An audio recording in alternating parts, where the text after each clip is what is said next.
आज की जो है एक छोटी सी स्टोरी है जिसका नाम है घर। अगर कनेक्ट हुआ तो प्लीज़ मुझे बताना।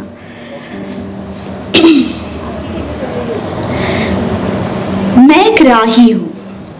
यूँ तो नहीं कहूँगी कि मैंने हमारा आधा देश देख लिया, क्योंकि हमारा देश है ही इतना विविध कि पूरी जिंदगी कम पड़ जाएगी ख़त्म करते करते। जुलाई का महीना था। मैं एक सोलो ट्रिप पे जा रही थी, चोपटा चंद्रशील ट्रैक। तो पुणे से दिल्ली जाने वाली सबसे कम टाइम वाली ट्रेन बस एक ही है, और वो है दर्शन एक्सप्रेस।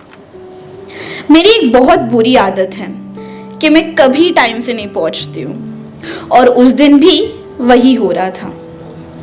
और ऊपर से ये पुणे की बारिश और यहाँ के रास्ते। हाँ, बहुत टेंशन में थी मैं। अगर टाइम से नहीं पहुंचती तो ट्रेन मिस हो जाएगा और ट्रिप के सब बुकिंग्स वेस्ट हो जाते।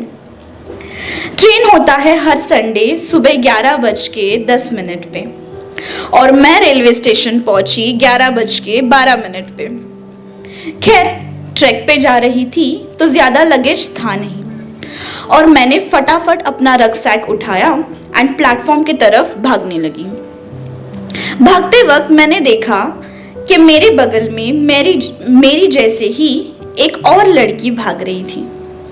बहुत सुंदर थी, लंबे लंबे बाल थे, उन लंबे बालों की चोटी बनाई हुई थी, और जैसे वो भागती वैसे वो चोटी उसके कमर पर दाएं बाएं फुदकने लगी। एक सेकंड के लिए मैं भी उसकी खूबसूरती में खो गई थी।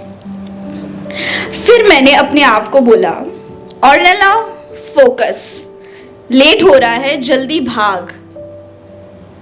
अच्छा हुआ कि उस दिन ट्रेन लेट हो गई थी निकलने में। मैं फटाफट ट्रेन में चढ़ गई और अपने सीट पे बैठने ही वाली थी कि जोर से एक आवाज आई। एक प्यारी आवाज जो मीठी जरूर थी लेकिन गुस्से वाली भी थी। बोल रही थी, अरे दादा, दिसत नहीं का तुम्हाला? हा सीट माझा आहे। अरे दादा, आपको दिख नहीं रहा है क्या? ये सीट मेरा है। फिर ना जाने भैया ने क्या बोला था। वो आ गई मेरे कंपार्टमेंट में और मेरे सामने बैठ गई। ये वही थी, लंबे बाल वाली।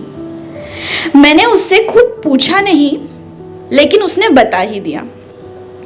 अरे ये वो दादा का सीट है, उधर उनकी बाइकों की सीट थी, तो मेरी सीट ले लिए वो। अब क्या करने का, दे दिया मैंने भी, बोल के जोर जोर से हंसने लगी।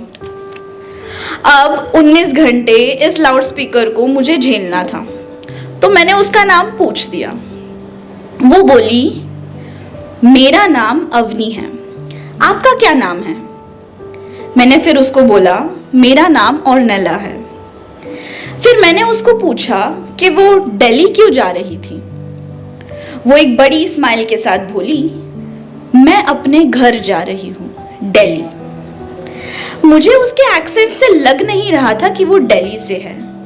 फिर मैंने उससे पूछा अगर उसकी फैमिली महाराष्ट्र से दिल्ली शिफ्ट हुई तो। फिर वो बोली, नहीं ताई, मेरे आई बाबा तो कराड़ में रहते हैं, मैं उनसे मिलके वापस जा रही हूँ अपने घर दिल्ली। फिर मैंने पूछा उससे कि अगर उसका ससुराल दिल्ली में है तो वो हंसते हुए बोली, नहीं ताई, मैं तो अकेली रहती हूँ दिल्ली में। मेरे चेहरे पे एक छोटी सी स्माइल आई ये सुन के। फिर मैंने उससे कहा, तुम्हारा उम्र कितनी है? उसने फिर बहुत घमंड के साथ बोला, ताई, मैं 23 साल की हूँ। मैं बहुत क्यूरियस हो गई और फिर मैंने उससे पूछा उसकी कहानी, उसकी घर की कहानी। अवनी बिल्कुल हिचकिचाई नहीं और बोली, ठीक है ताई, फिर सुनो आप। मैं हूँ अवनी, एक छोटे गांव से हूँ, कराड़। मेरे मकान में 3 लोग रहते हैं, आई, बाबा और मैं। हर बच्चा जैसे अपने माँ बाप के झगड़े देख के बड़ा होता है, वैसे ही मैं भी वही देख के बड़ी हुई हूँ। बस फर्क इतना था कि शायद उनके घरों में 1-2 दिन चलते वो झगड़े, लेकिन हमारे यहाँ दिन रात सुबह शाम बस वही चलता रहा।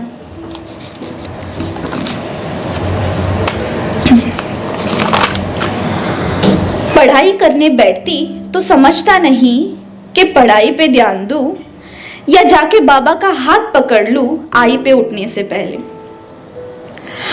हर दिन यही चलता देख मन नहीं करता स्कूल या कॉलेज से वापस घर जाऊं। दिन बीत गए और एक दिन पता चला कि आई को पोस्ट ट्रॉमेटिक स्ट्रेस डिसऑर्डर है। पता है ताई, मैंने ऐसे भी दिन देखे जहां मैंने आई को नींद की गोलियां खा के अपनी जान देने की कोशिश की थी, और ऐसी रात देखे हैं जहां अगले दिन मुझे कॉलेज जाना होता एग्जाम लिखने और मैं पूरी रात बिना सोए मेरी आई की रखवाली करती कि उनको एंजाइटी अटैक होके बीच रात घर के दरवाजे खोल के कहीं चली ना जाए। मैंने अपने माँ को अटैक के दौरान खुद के कपड़े फाड़ के खुद को मारते देखा है।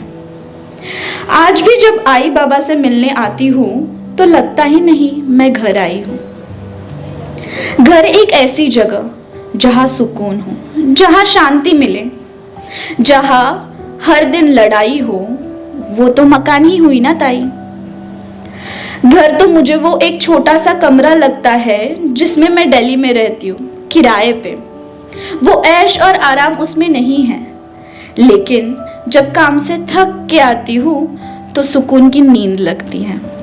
बस यही है अवनी की कहानी।